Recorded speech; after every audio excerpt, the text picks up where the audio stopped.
Voter তালিকায় নাম রক্ষার তাগিদে এক মহানিষ্ক্রমণ। বেঙ্গালুরু ছাড়ছেন ৯,৪০০ বাংলার শ্রমিক, অনিশ্চয়তায় হাজারো পরিবার। বেঙ্গালুরুর ব্যস্ত নির্মাণস্থল থেকে শুরু করে বিভিন্ন কলকারখানা, সবখানেই এখন এক অদ্ভুত নিস্তব্ধতা। পশ্চিমবঙ্গের মুর্শিদাবাদ ও নদিয়া জেলা থেকে কাজ করতে যাওয়া প্রায় ৯,৪০০ এরও বেশি পরিযায়ী শ্রমিক এক চরম উৎকণ্ঠা আর অনিশ্চয়তা বুকে নিয়ে তড়িঘড়ি করে বেঙ্গালুরু ছাড়ছেন। এই গণপ্রস্থানের মূলে রয়েছে ভোটার তালিকা সংশোধনের একটি বিশেষ প্রশাসনিক প্রক্রিয়া, যাকে কেন্দ্র করে তৈরি হয়েছে নাগরিক পরিচয় হারানোর এক গভীর আতঙ্ক। শ্রমিকদের দাবি, হঠাৎ করেই তাদের নিজ জেলার ব্লক প্রশাসন থেকে নোটিশ পাঠানো হয়েছে যে ভোটার তালিকায় তাদের তথ্যের মধ্যে বড় ধরনের অসঙ্গতি ধরা পড়েছে। এই ভুল সংশোধনের জন্য কোনো প্রতিনিধি নয়, বরং তাদের সশরীরে নিজ এলাকার নির্বাচন দপ্তরে হাজির হয়ে শুনানিতে অংশ নিতে হবে। এই খবর ছড়িয়ে পড়ার সাথে সাথেই শ্রমিক বস্তিগুলোতে হাহাকার শুরু হয়ে যায়। অনেকের মনেই কয়েক বছর আগের সেই এনআরসি আতঙ্কের স্মৃতি নতুন করে জেগে উঠেছে।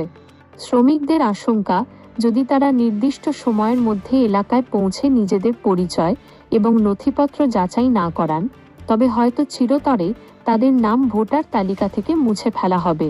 এই ভয়ে তারা হাতে থাকা কাজ, বকেয়া মজুরি এবং কর্মস্থলের নিশ্চয়তা সবই বিসর্জন দিয়ে বাড়ির পথে পা বাড়িয়েছেন। বেঙ্গালুরুর কর্মক্ষেত্রে তাদের মালিক বা নিয়োগকর্তারা বারবার বোঝানোর চেষ্টা করলেও নিজের নাগরিক অধিকার রক্ষার তাগিদ সবকিছুর উপরে স্থান পেয়েছে। যাত্রাপথের চিত্রটিও অত্যন্ত করুণ। ট্রেনের পর্যাপ্ত টিকিট না থাকায় হাজার হাজার মানুষ বাসস্ট্যান্ড বা ট্রাক টার্মিনালে ভিড় করছেন। কেউ চড়া সুদে টাকা ধার করে যাতায়াতের খরচ জোগাড় করছেন, আবার কেউ দলবদ্ধভাবে ছোট ছোট ট্রাকে গাদাগাদি করে হাজার হাজার কিলোমিটার পথ পাড়ি দিচ্ছেন। এই পরিস্থিতির ফলে যেমন বেঙ্গালুরুর পরিকাঠামো উন্নয়ন ও নির্মাণ শিল্পে বড় ধরনের শ্রমসংকট তৈরি হয়েছে, তেমনি বাংলার এই পরিবারগুলোর ওপর নেমে এসেছে আর্থিক দুর্যোগ। যারা প্রতিদিনের উপার্জনের ওপর ভিত্তি করে সংসার চালাতেন, তাদের এখন উপার্জনের পথ বন্ধ।